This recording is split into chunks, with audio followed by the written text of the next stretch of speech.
Hello everyone, I hope you're doing well today. I am here today with a Q&A. I like to do these once in a while, and I had questions come in from Instagram. And the very first question, she says, it's not a question, I just love your setup and how seamless you make it look. Thank you very much. Actually, I need to accept these compliments because I get in the habit of, trying to downplay things. Thank you, I appreciate it. And it takes a lot of hard work. It's a lot moving things around and trying to get different angles. But I appreciate that you noticed, so thank you very much. The next question. I am new to sewing. Do I have to purchase separate ribbing or rather a specific ribbing fabric?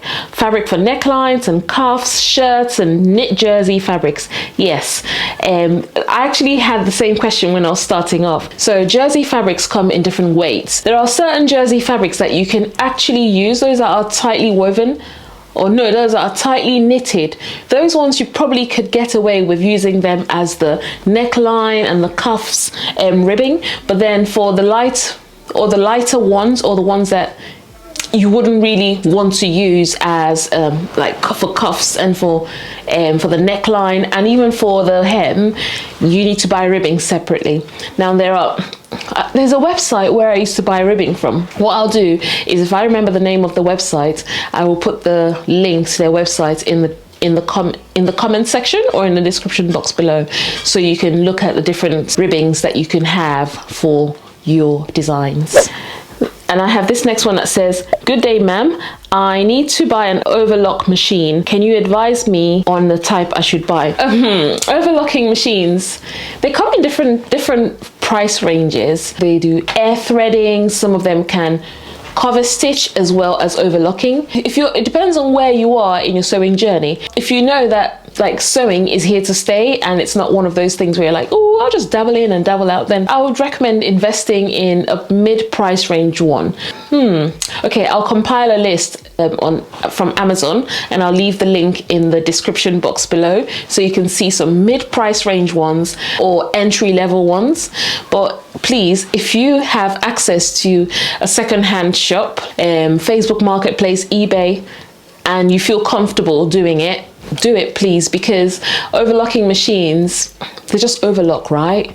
You just need them to finish the raw edges or for sewing knit fabrics. So if it's not for a business and if you know that sewing is not really a regular for you, then no need splurging. Okay, so I have this question here. It says, sewing for yourself or sewing for others? Obviously sewing for myself. I remember we've had a few conversations on our podcast about sewing for other people. I don't mind sewing for other people, but oh my goodness, I need to be in a very good mood to actually decide to make you something new.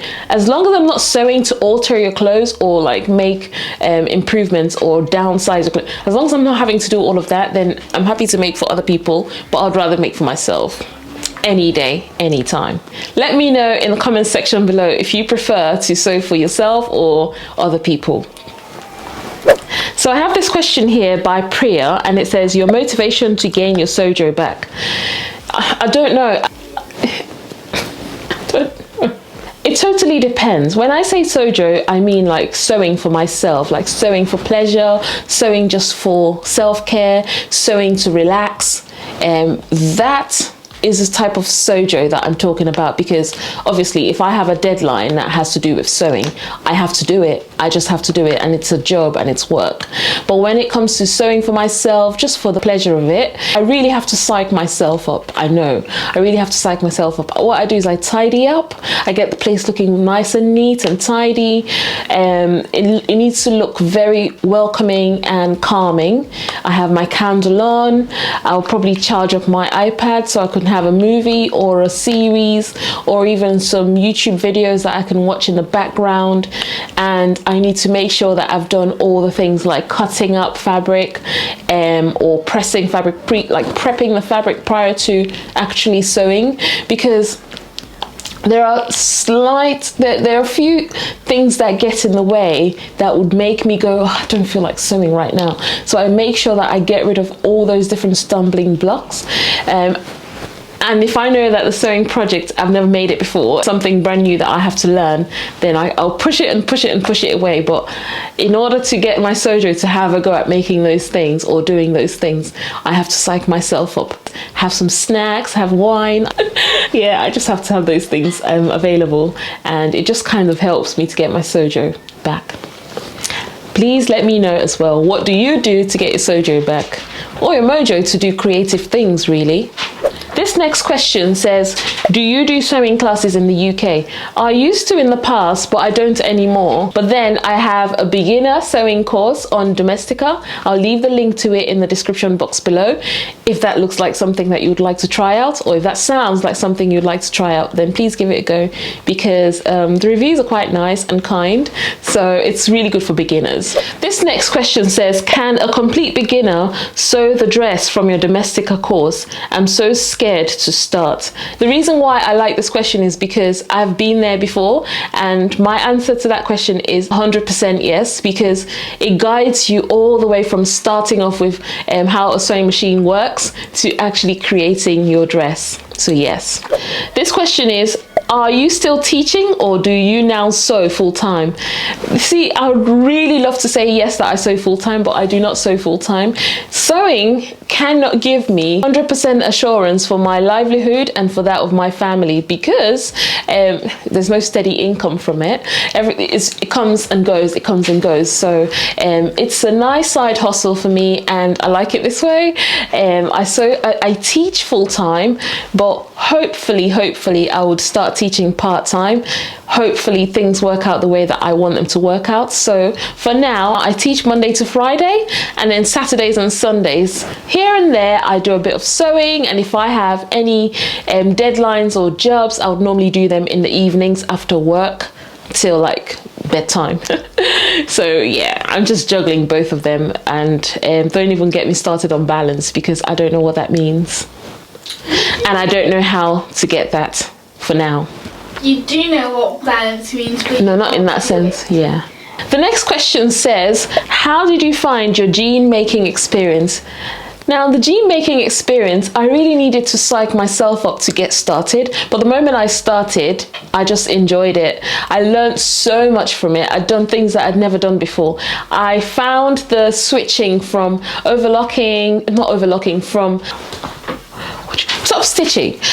top stitching to like regular stitching. I found that a bit, there was nothing too much about it. It's just, I just had to keep adding an extra thread to double up my threads, because if you watch the video, I'll leave it in the description box below, you would have seen that I had to keep switching between double threads and single threads. But I enjoyed it. I actually really enjoyed it. Would I be making another pair of jeans for myself? Yes, but not yet.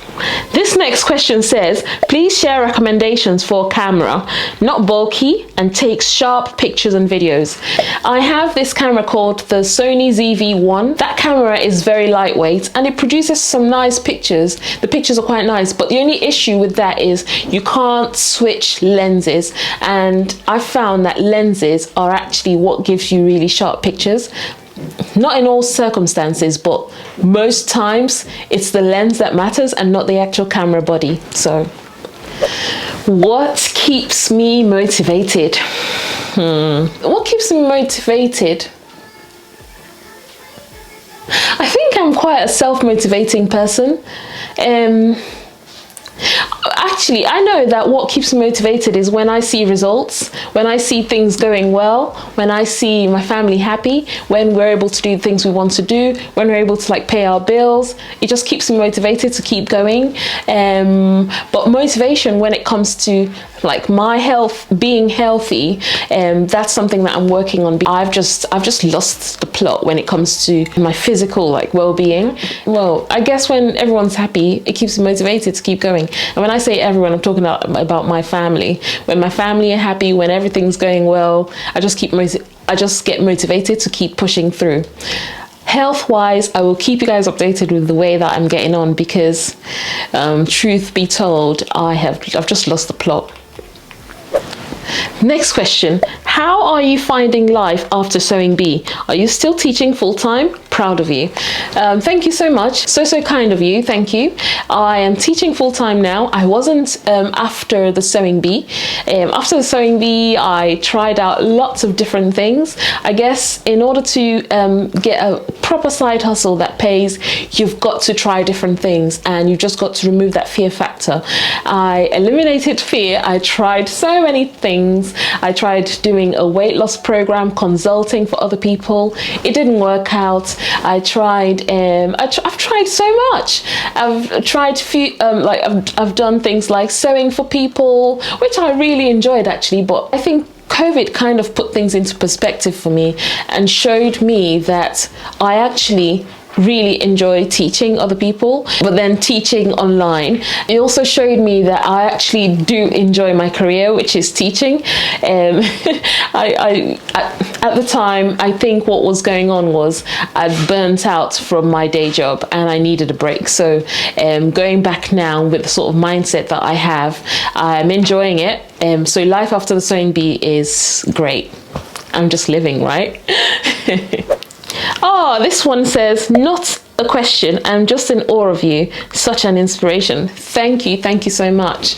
I just think I find it difficult taking these sort of compliments, because I don't really see myself as a person who, I don't really see myself in the way that people see me, I guess. But yeah, thank you. I really appreciate it, actually. I really appreciate it.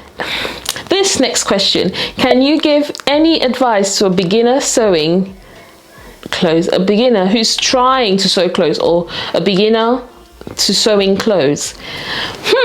I've got so many videos for beginners and I think you should watch them. My advice for anyone who's starting to sew would be to take away the fear and see mistakes as like a given. They would happen. Even I make so many mistakes even at this point. I've been sewing since 2013, which is not as long as many of you, but I make so many mistakes, and mistakes that make me want to just give it all up. But make mistakes, but then don't see mistakes as I'm not good, I can't do this, it will never be good, because it will be good. Will the Uncut podcast be coming back? So I love the Uncut podcast, obviously, because I'm also a host. My ladies, Atia and Alice, and we're on a break. We're on a break. We came to the end of season 4 or season 5, and obviously we have to take season breaks, right? Because we have to focus on our other things that are going on. But we have to make sure that our programs and our schedules align, and then we'll bring back the next set of podcasts for you. We normally have 15 podcasts for each season, and at the present moment we've done, I think, 4 lots of 15 episodes. It's a lot, right? But we enjoy making them, and it's just been excellent. It's just been such a great experience for us. And yes, we'll be coming back. We love it, so we'll be back. I want to know how everyone's doing. How have you been? How are you maintaining yourself, like your well-being, health, your family members? How's work going for you? Or just let us know in the comment section. I really enjoy reading from everyone. I see all your questions. I see you all. I really appreciate your time. I really appreciate you watching my videos. I can't say enough. I'm just I enjoy making YouTube videos, and I enjoy connecting with you all. I hope things get better for everyone, and I cannot wait to see you in the next video, because it's going to be a fun one. Here's a clue. There's going to be lots of Ankara. All the best. Bye.